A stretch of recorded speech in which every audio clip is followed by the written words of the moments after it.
ಒಂದು ಸಂಖ್ಯೆ ಮತ್ತು ಅದರ 5ನೇ ಮೂರರ ವ್ಯತ್ಯಾಸವು 50 ಇದೆ.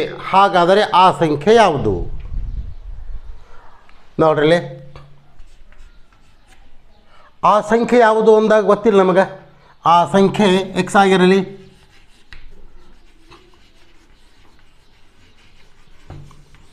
ಎಕ್ಸ್ ಆಗಿರಲಿ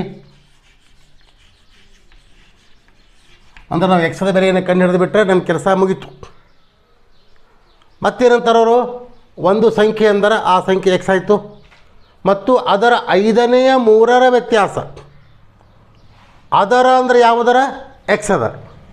ಹಾಂ, ಆ ಸಂಖ್ಯೆ 5ರ ಮೂರರ ಸಂಖ್ಯೆ 5ರ ಅಂದ್ರೆ ಯಾವುದಾಗ್ತದ ಅದು? ಆ ಸಂಖ್ಯೆ ಅಂದರೆ ಯಾವುದು? ಆ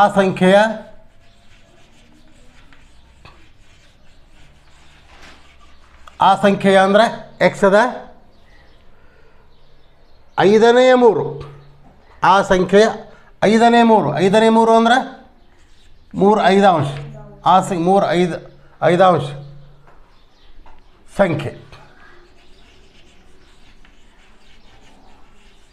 ಅಂದರೆ ಯಾವುದಾಗ್ತದಲ್ಲಿ? ಆ ಸಂಖ್ಯೆ ಅಂದರೆ ಯಾವುದು?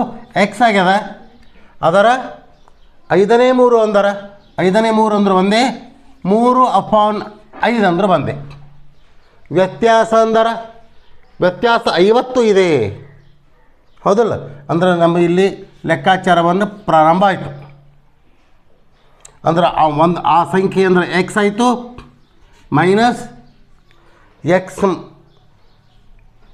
ಎಕ್ಸ್ ಇಂಟು 3 5 ವ್ಯತ್ಯಾಸ ಅಂದ್ರೆ ಅದಕ್ಕೆ ನಮ್ಮ ಮೈನಸ್ ಹಾಕ್ಕೊಂಡೀನಿ ಈಕ್ವಲ್ ಟು 50 ಆಯಿತು. ಲಕ್ಷ ಕೊಟ್ಟು ನೋಡಬೇಕು. ಈ ಲೆಕ್ಕವನ್ನು ಮೇಲೆ ಕೇಳುವಂಥ ಚಾನ್ಸ್ ಭಾಳ ಅದ. ಸಂಖ್ಯೆಗಳ ಮೇಲೆ ಏನಿದಾವಲ್ಲ, ಇವು ಸಂಖ್ಯೆಗಳೊಂದಿಗೆ ಇವು ಆಟ ಆಡ್ಕೋತ ಕೊಡೋದಕ್ಕೆ. ಇದು ಭಾಳ ಒಂದು ಪರೀಕ್ಷೆಯಲ್ಲಿ ಕೇಳ್ತಾರೆ ಇಂಥವು. ಅಂದ್ರೆ ಎಕ್ಸ್ ಮೈನಸ್ ಎಕ್ಸ್ ಮೇಲದ ಕೆಳಗದ ಅಂದ್ರೆ ಮೇಲದ ಕೆಳಗದಂದ್ರೆ ಎಕ್ಸ್ ಅಂಶದಲ್ಲಿ ಅದು ಛೇದದಲ್ಲಿ ಅದು ಅಂಶದಲ್ಲಿ ಅದ. ಅಂದರೆ ಅಂಶದಿಂದ ಅಂಶಕ್ಕೆ ಗುಣಾಕಾರ ಮಾಡಿರಿ ಅಂದ್ರೆ 3x/5 ಈಕ್ವಲ್ ಟು 50 ಆಯಿತು. ಇನ್ನು ಈ ಎಕ್ಸದ ಕೆಳಗೆ ಏನಿರ್ಲಿಕ್ಕಂದ್ರೆ ಏನಿರ್ತದೆ? 1 ಇರ್ತದೆ. ಅಂದ್ರೆ ಲಸ ಎಷ್ಟು ಬಂತು? 5 ಬಂತು. ಈ ಒಂದು ಕೆಳಗೆ ಒಂದರ ಬಗ್ಗೆಯೊಳಗೆ 5 ಆದನಿಲ್ಲೋ? ಆದ. ಎಷ್ಟಲೇ ಅದ?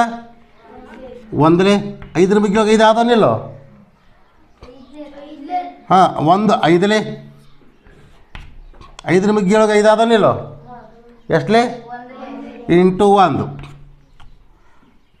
ಆಮೇಲೆ ಈ ಎಕ್ಸದ ಹಿಂದೆಗಡೆ 1 ಇರ್ತದೆ. ಏನಿರ್ಲಿಕ್ಕಂದ್ರೆ 1 5ಲೇ 5x minus 3x equal to 50.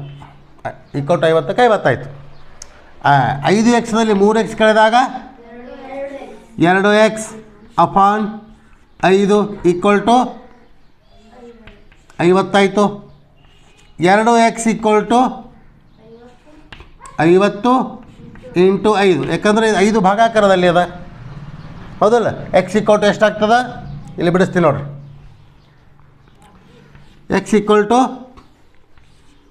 50 into 5/2. 2 1ಲೇ 2 25ಲೇ 25 5ಲೇ 125. Therefore x equal to 125. ನಮಗೆ ಬೇಕಾದಂಥದ್ದು ಉತ್ತರ ಯಾವುದು? 125 ಆಯಿತು. Right options C. ಅರ್ಥ ಆಯಿತು? ನೋಡ್ಕೊರಿ, ಚೆಕ್ ಮಾಡ್ಕೊರಿ.